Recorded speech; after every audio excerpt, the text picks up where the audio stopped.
নমস্কাৰ ফেচবুক লাইভৰ এই অনুষ্ঠানলৈ মই আপোনালোক আটাইকে স্বাগতম জনাইছোঁ।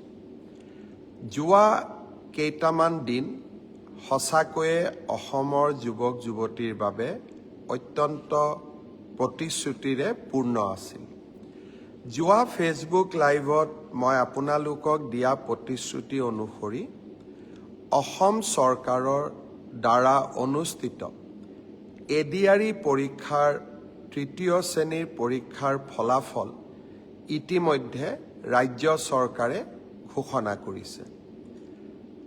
যোৱাকালি এডিআৰই পৰীক্ষাৰ পিছত police constable, sub inspector of police, গৃহ বিভাগৰ অধীনত থকা বিভিন্ন পৰীক্ষাৰ ফলো অসম চৰকাৰৰ গৃহ বিভাগে ঘোষণা কৰিছে।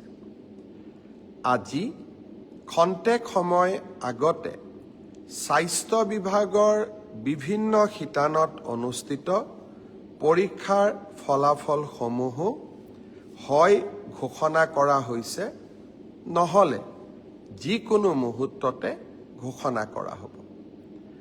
মই আপোনালোকক জনাবলৈ পাই সঁচাকৈয়ে আনন্দিত যে অহা 15 তাৰিখে চতুৰ্থ শ্ৰেণীৰ বাবে আমি অনুষ্ঠিত কৰা এডিআৰই পৰীক্ষাৰ ফলাফলো দিনৰ 10:30 বজাত আমাৰ চৰকাৰৰ ফালৰ পৰা ঘোষণা কৰা হ'ব। আৰু এই প্ৰক্ৰিয়াকে আগুৱাই লৈ গৈ 15, 16, 17 এই যিকোনো এটা দিনত post graduate teacher, graduate teacher তাৰো ফলাফল আমি ঘোষণা কৰিম। আৰু শেষত আমি প্ৰাথমিক শিক্ষা বিভাগৰ বাবেও শিক্ষক শিক্ষয়িত্ৰীৰ পৰীক্ষাৰ ফলাফল আমি ঘোষণা কৰিম। অৰ্থাৎ অক্টোবৰ মাহৰ ভিতৰত অসমৰ 35,000 নিবনুৱা যুৱক যুৱতীয়ে কৰ্ম সংস্থাপন পাবলৈ সক্ষম হ'ব। যোৱাকালি পৰহিৰ দ্বাৰা মই নিবনুৱা যুৱক যুৱতীসকলক যিসকল পৰীক্ষাত উত্তীৰ্ণ হৈছে তেখেতসকল চাই আছিলোঁ। প্ৰত্যেকৰে নিজৰ জীৱনৰ সহজ সৰল জীৱনৰ কাহিনী এটা আমাৰ আগত বৰ্ণনা কৰিছে আৰু কেনেকে চৰকাৰৰ পৰা লাভ কৰা চাকৰিটোৱে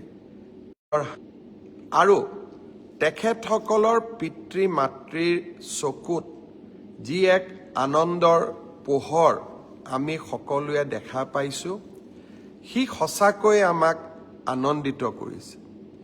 যোৱা নিৰ্বাচন ৰাইজক প্ৰতিশ্ৰুতি দিছিলোঁ যে আমাৰ যদি চৰকাৰ আহে, মই অলপ বেছিকৈ কৈছিলোঁ যে গন্তি কৰি কৰি 1 লাখ ল'ৰা ছোৱালীক চৰকাৰী চাকৰি দিম।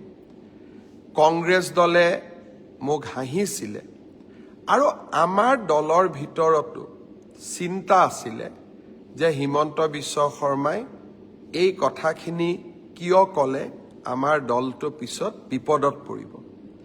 কিন্তু আজি আমি 1 লাখ নিযুক্তিৰ যি আমাৰ প্ৰতিশ্ৰুতি আছিল, সেই প্ৰতিশ্ৰুতি আমি নিজৰ প্ৰতিশ্ৰুতি নিজেই ভংগ কৰিলোঁ আৰু 2 লাখ নিযুক্তিৰ ফালে ধাৱমান হৈছোঁ। আমি অসমৰ নিবনুৱা যুৱক যুৱতীক দিয়া প্ৰতিশ্ৰুতি পূৰ্ণভাৱে পালন কৰিবলৈ পাই সঁচাকৈয়ে মই আনন্দিত। পৰম পিতাক ভগৱানক মই ধন্যবাদ কৃতজ্ঞতা জনাইছোঁ যে নেদেখাজনৰ অফুৰন্ত আশীৰ্বাদত আমি আৰু এটা মহান কাম সম্পাদন কৰিবলৈ সক্ষম হ'লোঁ। মোৰ লক্ষ্য, ইয়াৰ পৰা আমি থমকি ৰ'ব নালাগিব।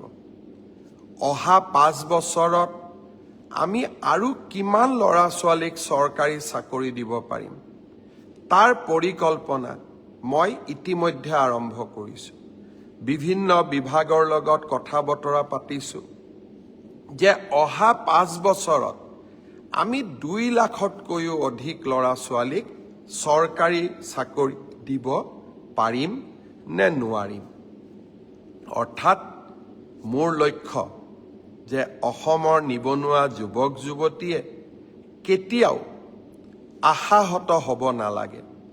তেখেতসকলৰ আশাবোৰ পূৰ্ণ কৰাৰ বাবে আমি আমাৰ আকাংক্ষিত লক্ষ্য যি আমি সন্মুখত ৰাখিছিলোঁ সেই পথেৰে আমি কাম কৰি গৈ থাকিম।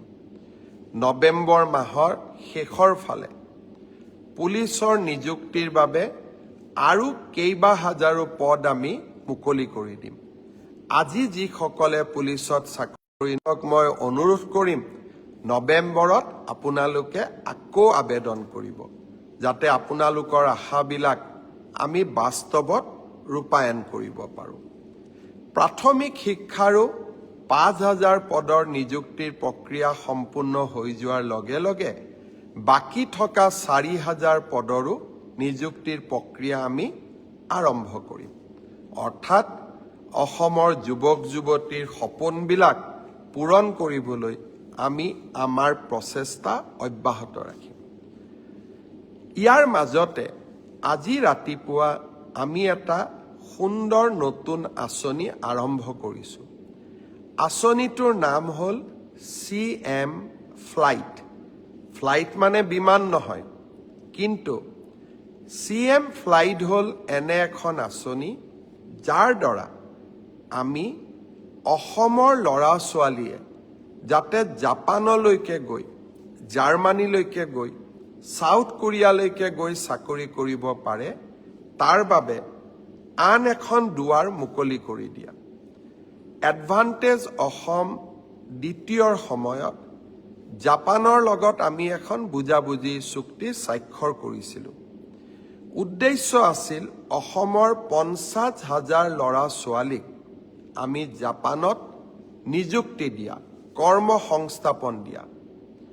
জাপানত এটা চাকৰিত, সাধাৰণ চাকৰি, ড্ৰাইভাৰ হ'ব পাৰে, নাৰ্ছিং কেয়াৰ হ'ব পাৰে, অফিচত কাম কৰিবলৈ কম্পিউটাৰ অপাৰেটৰ হ'ব পাৰে, বা ছফ্টৱেৰত কাম কৰা আমাৰ ডেকা ল'ৰা ছোৱালী হ'ব পাৰে। তেওঁলোকৰ মাহিলী দৰমহা হ'ল 2 লাখ টকা। আৰু এই 2 লাখ টকা দৰমহা দিব পৰা 50,000 ল'ৰা ছোৱালী জাপান চৰকাৰে অসমৰ পৰা লৈ যাব বিচাৰে। তাৰ বাবে আমি কি কৰিব লাগিব? তাৰ বাবে আমি জাপানৰ ভাষাটো শিকিব লাগিব, জাপানিজ লেংগুৱেজ আমি শিকিব লাগিব। আজি ৰাতিপুৱা গুৱাহাটীত আমি জাপানিজ লেংগুৱেজ ট্ৰেইনিং চেণ্টাৰটো আৰম্ভ কৰিলোঁ। ইয়াৰ বাবে এই গোটেই লেংগুৱেজ ট্ৰেইনিং পাবৰ বাবে এজন ল'ৰাই বা এগৰাকী ছোৱালীয়ে 1,80,000 টকা ফিজ দিব লাগে। ইমান ফিজটো আমাৰ ল'ৰা ছোৱালীয়ে দিব নোৱাৰে। তাৰ কাৰণে আমি সিদ্ধান্ত লৈছোঁ যে 1,80,000 টকাৰ 1 লাখ টকা ৰাজ্য চৰকাৰে দিব। জাপান চৰকাৰেও 50,000 টকা দিব। তাৰ মানে নিবনুৱা যুৱক যুৱতীগৰাকীয়ে কিমান দিব লাগিব? মাত্ৰ 30,000 টকা দিব লাগিব। আৰু এই 30,000 টকাও এক্সিছ বেংকে ঋণ হিচাপে দিবলৈ সাজু হৈ আছে। মই ছাত্ৰ ছাত্ৰীসকলক অনুৰোধ কৰিম যে আপোনালোকে যিসকলে ভাবে যে আমি জাপানলৈ গৈ চাকৰি কৰিম, আমাৰ পৰিয়ালটোৰ গোটেই অৰ্থনৈতিক ভেটি আমি পৰিৱৰ্তন কৰিম, আৰু যিসকলে এই প্ৰত্যাহ্বান ল'ব বিচাৰে তেওঁলোকক মই অনুৰোধ কৰিম, অহা কালিৰ পৰা আমি ক'ত আবেদন কৰিব লাগে, কেনেকৈ কৰিব লাগে, টিভিসমূহতো দিম, মোৰ সামাজিক মাধ্যমতো দিম, আৰু বাতৰি কাকততো দিম। আপোনালোকে জাপানিজ লেংগুৱেজ যিটো আমাৰ ট্ৰেইনিং চেণ্টাৰ আমি কৰিছোঁ, তাত আপোনালোকে যোগদান কৰক। 16টা বিভিন্ন মাধ্যমত, অৰ্থাৎ ড্ৰাইভাৰ হ'ব পাৰে, কেয়াৰ গিভাৰ হ'ব পাৰে, নাৰ্ছিং হ'ব পাৰে, কম্পিউটাৰ অপাৰেটৰ হ'ব পাৰে। এই 16টা ষ্ট্ৰীমত আমি ল'ৰা ছোৱালীক জাপানীজ লেংগুৱেজৰ প্ৰশিক্ষণ দিম। আৰু এই প্ৰশিক্ষণ যদি আপোনালোকে লয়, জাপানত গৈ 2 লাখ টকা মাহেকী লাভ কৰিব পৰা দৰমহাত চাকৰি কৰিব পাৰিব। আৰু তাৰ বাবে জাপান চৰকাৰে 5 বছৰৰ ভিছা দিব। তাৰ পিছতো যদি আপোনালোকে কাম কৰি থাকিব খোজে, ভিছাৰ এক্সটেনশ্যনো দিব। CM ফ্লাইট এটা সুন্দৰ আঁচনি। এই সুন্দৰ আঁচনিটোত আমাৰ ল'ৰা ছোৱালীয়ে আগ্ৰহ প্ৰকাশ কৰক। আমি জাপানত গৈও এখন অসমীয়া ছ'চাইটি আমি গঠন কৰিম। আৰু জাপানে অসমৰ ল'ৰা ছোৱালীক বিচাৰে, কাৰণ তেওঁলোকৰ জীৱন ধাৰণৰ পদ্ধতি আৰু আমাৰ জীৱন ধাৰণৰ পদ্ধতিৰ মাজত বহুত পাৰ্থক্য নাই। আমাৰ অসমীয়া মানুহৰ দৰেই তেওঁলোকৰ স্বভাৱ চৰিত্ৰ সহজ সৰল মৰমীয়াল। জাপানৰ লোকসকলৰো চৰিত্ৰ তেনেকুৱাই। আজি এই সম্পৰ্কত মই দিয়া ভাষণটো মোৰ ফেচবুক পেজত আছে। আপোনালোকে অনুগ্ৰহ কৰি মোৰ ভাষণটো শুনিব চেষ্টা কৰিব। গোটেই কথাখিনি আপোনালোকে বুজি পাব। শ্ৰদ্ধাৰ ৰাইজ, আপোনালোকৰ মনত আছে অসমত আমি এপ্ৰিল মাহত প্ৰধানমন্ত্ৰী নৰেন্দ্ৰ মোদী ডাঙৰীয়াৰ উপস্থিতিত বিভিন্ন চাহ বাগিচাৰ পৰা যুৱক যুৱতীক আমন্ত্ৰণ কৰিছিলোঁ বিশ্ব দৰবাৰলৈ ঝুমুৰক লৈ যোৱাৰ বাবে। সিদিনাখনেই মই তেওঁলোকক প্ৰতিশ্ৰুতি দিছিলোঁ যে ছেপ্টেম্বৰ মাহত আমি আপোনালোকক আকৌ নিমন্ত্ৰণ কৰিম, সম্বৰ্ধনা জনাম, অভিনন্দন জনাম, 25,000 টকাৰ মাননি এটাও আগবঢ়াম। ছেপ্টেম্বৰত মই নোৱাৰিলোঁ। অক্টোবৰ হৈছে প্ৰতিশ্ৰুতি ৰখাৰ মাহ। 16 তাৰিখসকলক মই আকৌ এবাৰ গুৱাহাটীলৈ মাতিছোঁ, যাতে তেখেতসকলে কৰা সুন্দৰ প্ৰদৰ্শনৰ বাবে আমি কৃতজ্ঞ অসমীয়া জাতিয়ে তেওঁলোকক সম্বৰ্ধনা জনাব পাৰোঁ, মৰম যাচিব পাৰোঁ আৰু তেওঁলোকক আমি যি প্ৰতিশ্ৰুতি দিছিলোঁ সেই প্ৰতিশ্ৰুতিও পালন কৰিব পাৰোঁ।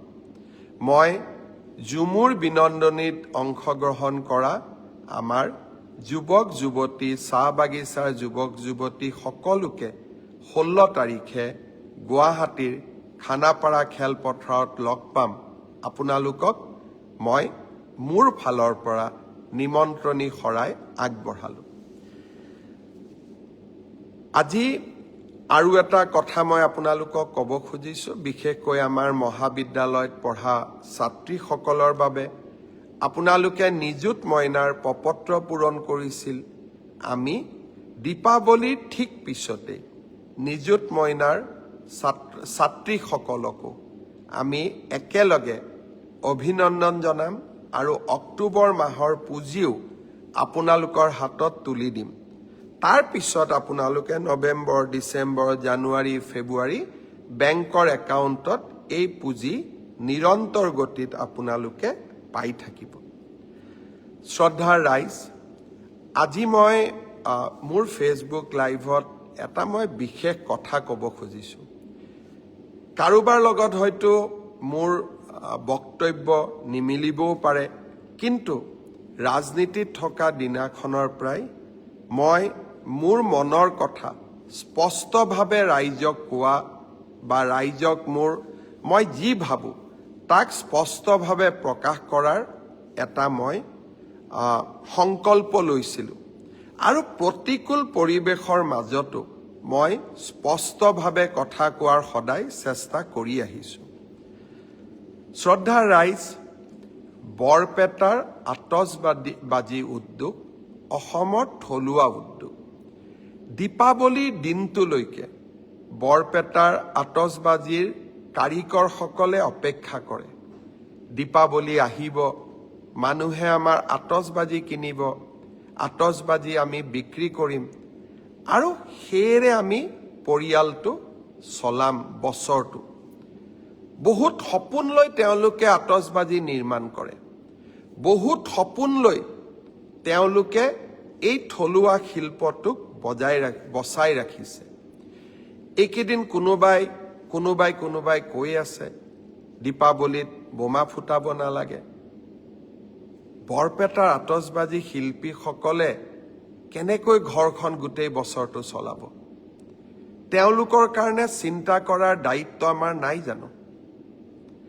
অসমত ফাটুৱা জাৰি কৰাৰ যিটো এক প্ৰৱণতা এছাম সংগঠনে গঢ়ি তুলিছে, তেনেকে ৰাজ্যখন চলিব নোৱাৰে। মই আকৌ এবাৰ মনত কৰিম, জুবিন গাৰ্গৰ গোটেই জীৱনটোৱে আছিলে দুখীয়া জনৰ কাৰণে। মই ভাবোঁ জুবিন জীয়াই থাকিলে প্ৰথমতে জুবিনে সংগঠনসকলক ক'লেহেঁতেন যে বৰপেটাৰ আতচবাজীৰ শিল্পটোক আমি মৰিবলৈ নিদিওঁ। মই অসমৰ ৰাইজক আহ্বান জনাম, বৰপেটাৰ আতচবাজী শিল্পটোক জীয়াই ৰাখিবৰ কাৰণে দীপাৱলীত আমি থলুৱা শিল্পৰ বা থলুৱা আতচবাজী কাৰিকৰৰ পৰা কিনা বোমা আমি নিশ্চিতভাৱে ব্যৱহাৰ কৰিম। আনন্দত নহয়, শিল্পটোক জীয়াই ৰখাৰ কাৰণে আৰু জুবিনৰ আদৰ্শক জীয়াই ৰখাৰ বাবে। কোনোবাই মোক বেয়া পাব পাৰে, আৰু যিসকল সংগঠনে টেলিভিছনৰ পৰ্দাত উলিয়াই যিকোনো এটা ফটোৱা জাৰি কৰি দিয়ে, তাক আমি অন্তত আমাৰ চৰকাৰ থকালৈকে আমি তেনেকে চলিব দিব নোৱাৰোঁ।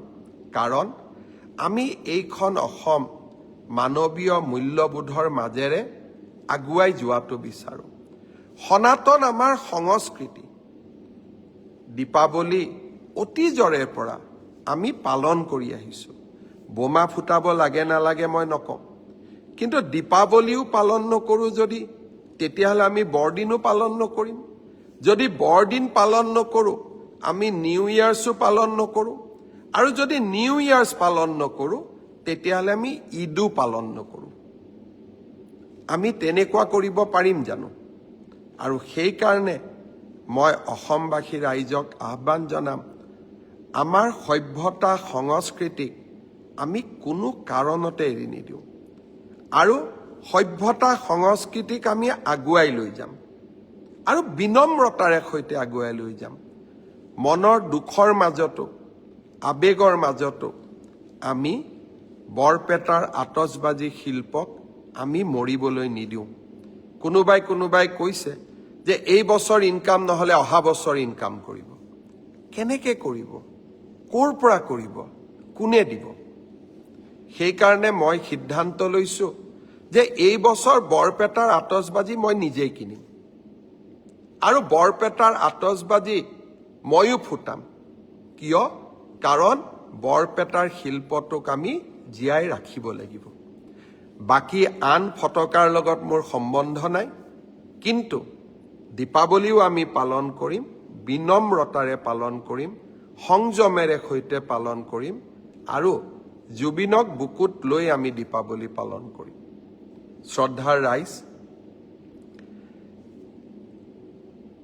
শেষত মই তদন্তৰ ওপৰত দুই এটা কথা ক'ব বিচাৰিছোঁ। নতুন দিল্লীৰ CFL লেবৰেটৰীয়ে জুবিনৰ মৃত্যুৰ ভিছেৰা ৰিপৰ্ট দিয়াৰ পিছৰ পৰাই এই ঘটনাটোৰ প্ৰতি CIDয়ে ইয়াৰ গোটেই ঘটনাটোৰ ওপৰত এটা নিৰ্দিষ্ট দিশ বিচাৰি পাইছে, আৰু মই ভাবোঁ যে খুব কম দিনৰ ভিতৰতে আমি জুবিনৰ মৃত্যুৰ সৈতে জড়িত সমস্ত ঘটনাৰাজি আদালতৰ আগত আমি প্ৰকাশ কৰিব পাৰিম। আমি এতিয়া বহুখিনি কনফিডেণ্ট হৈছোঁ যে এই তদন্তৰ গতি আকাংক্ষিত গতিৰে আগবাঢ়িছে, আৰু আমি নিৰ্ধাৰিত সময়ত আদালতক সমূহ খবৰ আমি জনাব পাৰিম। ছিংগাপুৰৰ অসমীয়াসকল নহা বাবে আমি মনোকষ্ট পাইছিলোঁ। অহাকালি 4জনকৈ ছিংগাপুৰৰ প্ৰৱাসী অসমীয়া অনুসন্ধানত যোগ দিবৰ বাবে গুৱাহাটীলৈ আহিব। অৰ্থাৎ আগত এজন আহি গ'ল, এতিয়া 4জন আহিব, 6জন এতিয়াও বাকী থাকি যাব। মই সেই 6গৰাকী অসমীয়াক আকৌ এবাৰ ক'ম যে অসমৰ হিয়া ৰামথু, প্ৰাণৰ শিল্পী জুবিন গাৰ্গৰ মৃত্যুৰ তদন্তত সহায় কৰা আপোনালোকৰ লিগেল ৰেছপন্সিবিলিটি, আইনগত দায়িত্ব, আপোনালোকৰ মৰেল ৰেছপন্সিবিলিটি, আপোনালোকৰ নৈতিক দায়িত্ব, আৰু আপোনালোকে অসমলৈ আহিব লাগিবই। যিসকলে অসমলৈ নিজে নাহে তেওঁলোকক কেনেকৈ আনিব লাগে তাৰ বাবেও আমি আইনৰ ব্যৱস্থা ল'বলৈ কুণ্ঠাবোধ নকৰোঁ। মই আশা কৰোঁ আপোনালোকে সোনকালে আহক। আপোনালোকৰ ষ্টেটমেণ্টখিনি লোৱাৰ লগে লগে আমি আদালতক গোটেই ঘটনা অতি সোনকালে জনাবলৈ সক্ষম হ'ম। কাৰণ আকৌ এবাৰ কৈছোঁ, যোৱা কালি CFL দিল্লীৰ ৰিপৰ্ট অহাৰ পিছত এতিয়া আমি বহুত বেছি কনফিডেণ্ট যে জুবিনক ন্যায় দিয়াৰ প্ৰক্ৰিয়া, ন্যায় ন্যায়ালয়ে দিব, কিন্তু ন্যায় দিয়াৰ প্ৰক্ৰিয়াক আমি ত্বৰান্বিত কৰিবলৈ এতিয়া সক্ষম। মই যেনেকৈ প্ৰথম মোৰ ফেচবুক লাইভত কৈছিলোঁ যে জুবিনৰ ঘটনাৰ সম্পূৰ্ণ তদন্ত আমি কৰিম, আমি জুবিনক ন্যায় দিয়াম। আজি মই বহুত আত্মবিশ্বাসী যোৱাকালি CFLৰ ৰিপৰ্ট দেখাৰ পিছত যে হয়, এতিয়া আমি যি আপোনালোকক প্ৰথম দিনা মই প্ৰতিশ্ৰুতি দিছিলোঁ সেই প্ৰতিশ্ৰুতি নিশ্চিতভাৱে আমি ৰক্ষা কৰিব পাৰিম। শ্ৰদ্ধাৰ ৰাইজ, এই মাহকেইটা, বিশেষকৈ ছেপ্টেম্বৰৰ পিছত এই মাহকেইটা আমি কষ্টৰ মাজেৰে পাৰ কৰিছোঁ, হয়, কিন্তু কষ্টৰ মাজতো আমি কেইটামান ভাল খবৰো পাইছোঁ। 35,000 ল'ৰা ছোৱালীয়ে এটকা নিদিয়াকৈ চৰকাৰী চাকৰি পালে।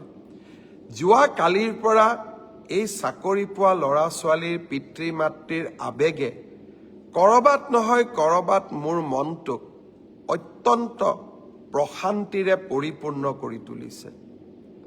মই মনে মনে ভাবিছিলোঁ, পেট্ৰল ডিপুত পেট্ৰল দিয়া ল'ৰাজনে চাকৰি পাইছে, কোনোবা শ্ৰমিকৰ সন্তানে চৰকাৰী চাকৰি পাইছে, কোনোবা কৃষকৰ সন্তানে চৰকাৰী চাকৰি পাইছে।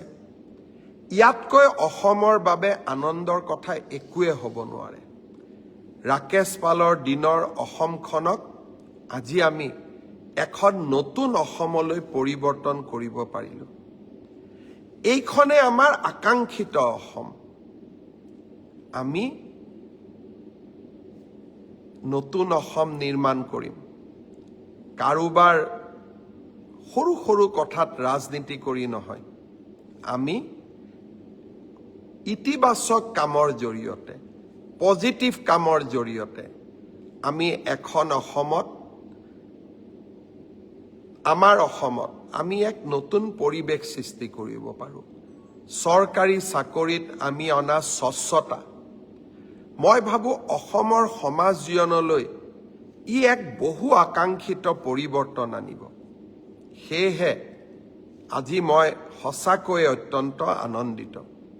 মই আপোনালোকৰ পৰাও সহযোগিতা বিচাৰিম, এনেকৈ যাতে আমি অসমৰ বাবে নতুন নতুন কাম আৰু আমাৰ যুৱক যুৱতীসকলৰ বাবে এখন আশাৰে পৰিপূৰ্ণ অসম আমি নিৰ্মাণ কৰিব পাৰোঁ। নিবনুৱা যুৱক যুৱতীক কৰ্মসংস্থাপন দিয়া মুখ্যমন্ত্ৰীৰ আত্মনিৰ্ভৰ অসম আঁচনি, এই আঁচনিৰ জৰিয়তে আমি 2 লাখ যুৱকক 2 লাখ টকাৰ ঋণ আৰু অনুদান প্ৰদান কৰোঁ, যাৰ জৰিয়তে তেখেতসকলে জীৱন বাটত আগুৱাই যাবলৈ প্ৰেৰণা পায়। মই অত্যন্ত আনন্দিত যে এই বছৰৰ ৭৫,000 যুৱক যুৱতীৰ নিৰ্বাচনৰ প্ৰক্ৰিয়াটো সম্পূৰ্ণ হৈছে। অহা ডিচেম্বৰ মাহত আমি আপোনালোকক মাতি আনি 2 লাখ টকাৰ প্ৰথম কিস্তি 1 লাখ টকা প্ৰদান কৰিম। ইয়াৰ সমান্তৰালভাৱে যোৱাবাৰ আমি যি 25,000 যুৱক যুৱতীক 1 লাখ টকা দিছিলোঁ যোৱা বছৰত, তেওঁলোকে যদি এই 1 লাখ টকাটো ভালকৈ ব্যৱহাৰ কৰিছে, তেওঁলোকক দ্বিতীয় কিস্তিৰ 1 লাখ টকা দিবলৈও মই আপোনালোকক গুৱাহাটীলৈ আমন্ত্ৰণ জনাম। অৰ্থাৎ ৭৫,০০০ আৰু ২৫,০০০ 1 লাখ ল'ৰা ছোৱালীয়ে আত্মসংস্থাপনৰ সুযোগ পাব। লগে লগে আৰু 1 লাখ যুৱক যুৱতীক এই আঁচনিত আনিবৰ কাৰণে আমি নতুনকৈ বিজ্ঞাপনো দিয়া আৰম্ভ কৰিম। এইকেইটা দিন মোক বহুত যুৱক যুৱতীয়ে কৈ আছে যে মামা, আপুনি কৈছিলে যে ২০২৫ চনত BA BSc পাছ কৰা ছাত্ৰ ছাত্ৰীসকলক আমি প্ৰত্যেক মাহত ২৫০০ টকাকৈ দিয়াৰ আঁচনি এখন ৰূপায়ণ কৰিম, মুখ্যমন্ত্ৰী জীৱন প্ৰেৰণা আঁচনি। এই আঁচনিখন কি হ'ল? অহা ১ নৱেম্বৰত ইয়াৰ আবেদনৰ পৰ্টেলটো আমি মুকলি কৰি দিম। আপোনালোকে আবেদন কৰিব পাৰিব। অৰ্থাৎ যিমান আমি প্ৰতিশ্ৰুতি দিওঁ, প্ৰত্যেকটো প্ৰতিশ্ৰুতিক আমি ৰূপায়ণৰ বাবে প্ৰচেষ্টা কৰোঁ। অৰুণোদয় হওক, মহিলা উদ্যমিতাই হওক, অসমৰ লাখ লাখ দৰিদ্ৰ পৰিয়ালৰ মুখলৈ আমি আজি হাঁহি বিৰিঙাইছোঁ। ২ এদিন আগতে মই কৈছিলোঁ যে ১ নৱেম্বৰৰ পৰা অসমৰ ৰাইজক আমি দালি, চেনি আৰু নিমখ কম দামত দিয়া আৰম্ভ কৰিম। লগতে মই আই মাতৃসকলক কৈছিলোঁ যে আমি আপোনালোকক গেছৰ চিলিণ্ডাৰ কিনিলেও ২৫০ টকা ৰাজ সাহায্য দিম। প্ৰায় ২২ লাখ পৰিয়ালে, অৰুণোদয় পৰিয়ালে ইতিমধ্যে এই আঁচনিখনৰ বাবে আবেদন কৰিছে। লগতে মই কৈছিলোঁ যে অহা বছৰ যদি আমি নিৰ্বাচনত জিকো, চাউল বিনামূলীয়াকৈ পায়, দালি, নিমখ, চেনি অৰ্ধমূল্যত বা কম দামত পাব, আৰু আমি আপোনালোকক মিঠাতেলো দিম। তাকে লৈ কংগ্ৰেছ দলে ছ'চিয়েল মিডিয়াত মোক বহুত ট্ৰলো কৰিলে। মই চিন্তা কৰিলোঁ যে মিঠাতেলটো দৰিদ্ৰ মানুহক লাগে, দৰিদ্ৰ মানুহে ৰেচন কাৰ্ডত মিঠাতেল পোৱাটো অপৰাধ নেকি? এইটো কিয় মোক ট্ৰল কৰিলে? ময়ো অলপ চিন্তিত হ'লোঁ। তেতিয়া মোৰ মনত পৰিলে যে কংগ্ৰেছ দলৰ বৰ্তমানৰ যিগৰাকী সভাপতি, যোৰহাটৰ সাংসদ, তেওঁৰ 2টা ল'ৰা ছোৱালী ইংলেণ্ডৰ চিটিজেন, ব্ৰিটিছ চিটিজেন। মই গুগল কৰিলোঁ যে ব্ৰিটিছ চিটিজেনসকলে কি তেল খায়। তেতিয়া মই গুগলত দেখিলোঁ যে ব্ৰিটিছ চিটিজেনসকলে অলিভ অইল আৰু ছানফ্লাৱাৰ তেল খায়। কংগ্ৰেছ দলে কিজানি বিচাৰিছিল যে আমি মিঠাতেল দিব নালাগে, ছানফ্লাৱাৰ অথবা অলিভ অইল দিব লাগে। ক্ষমা কৰিব, আমাৰ চহা গাঁৱৰ ৰাইজে আৰু মধ্যবিত্ত পৰিয়ালে সৰুৰে পৰা আমি মিঠাতেল খায়ে ডাঙৰ হৈছোঁ। যেতিয়া আমাৰ জ্বৰ উঠে, মায়ে আমাক কয় যে ভৰি তলুৱাখনত অলপ মিঠাতেলেৰে মালিচ কৰি দে, ভাল পাবি। অৰ্থাৎ মিঠাতেল হ'ল আমাৰ মাতৃ আৰু সন্তানৰ মাজত থকা অভূতপূৰ্ব মৰমৰ আৰু এক উদাহৰণ। আপোনালোকেও মনত পেলাব, ঘৰত জ্বৰ হ'লে, পানী লাগিলে আপোনালোকৰ মায়ে কি কয়? মিঠাতেল গৰম কৰি ভৰিত মালিচ কৰি দিয়ে, জ্বৰটো কমি আহে। আমি মিঠাতেল খায়েই সৰুৰে পৰা ডাঙৰ হৈছোঁ। অলিভ অইল আৰু ছানফ্লাৱাৰ তেল হয়তো আজি মই কিনি খাব পাৰোঁ, কিন্তু অসমৰ কোটি কোটি মানুহে ছানফ্লাৱাৰ আৰু অলিভ অইল দেখা নাই। আমাৰ হাতত ব্ৰিটিছ পাছপৰ্টো নাই। আমাৰ ল'ৰা ছোৱালীক আমি ভাৰতৰ পৰা বিদেশীও বনাব নোৱাৰোঁ। বিদেশীক ভাৰতীয় বনোৱা এটা বেলেগ কথা, আইনগত পথেৰে, কংগ্ৰেছৰ দৰে নহয় লাখ লাখ মানুহক অসমত সোমোৱাৰ দৰ্জা খুলি দিয়া। কিন্তু ভাৰতীয় সন্তানক সৰু বয়সত আমি বিদেশী কৰিম, লগতে আমি মিঠাতেল বেয়া, ছানফ্লাৱাৰ আৰু অলিভ অইল খাম, তেনেকুৱা ৰাজনীতি মই নকৰোঁ। মই আকৌ এবাৰ প্ৰতিশ্ৰুতি দিছোঁ, এইবাৰ গেছ চিলিণ্ডাৰৰ দাম ২৫০ টকা কমাম, কম দামত দালি দিম, নিমখ দিম, চেনি দিম, আৰু অহাবাৰ নিৰ্বাচনত জিকিলে কম দামত মিঠাতেল দিম। ট্ৰলে মোৰ মনৰ চিন্তাক অলপো আঁতৰাই লৈ যাব নোৱাৰে, কাৰণ মই অসমৰ দৰিদ্ৰজনৰ মুখত, দৰিদ্ৰ মাতৃৰ চকুত কৰবাত নহয় কৰবাত আত্মবিশ্বাসৰ প্ৰতীক হিচাপে জীয়াই থাকিব খোজো। 10 তাৰিখে যেতিয়া 1250 টকা পৰিয়ালটোৰ একাউণ্টলৈ আহে, অসমৰ মাতৃশক্তিয়ে যি সান্তনা পায়, অসমৰ মাতৃশক্তিয়ে য'ত আশ্ৰয় বিচাৰি পায়, সেই মৰম আন কাৰো লগতে তুলনা হ'ব নোৱাৰে। আকৌ এবাৰ কৈছো, কংগ্ৰেছ দলে ভাল কামবিলাকৰ বিৰোধিতা কৰি যাওক আৰু আমি ভাল কামবোৰ কৰি কৰি গৈ থাকিম। বহুত বহুত ধন্যবাদ। জয় হিন্দ, বন্দে মাতৰম।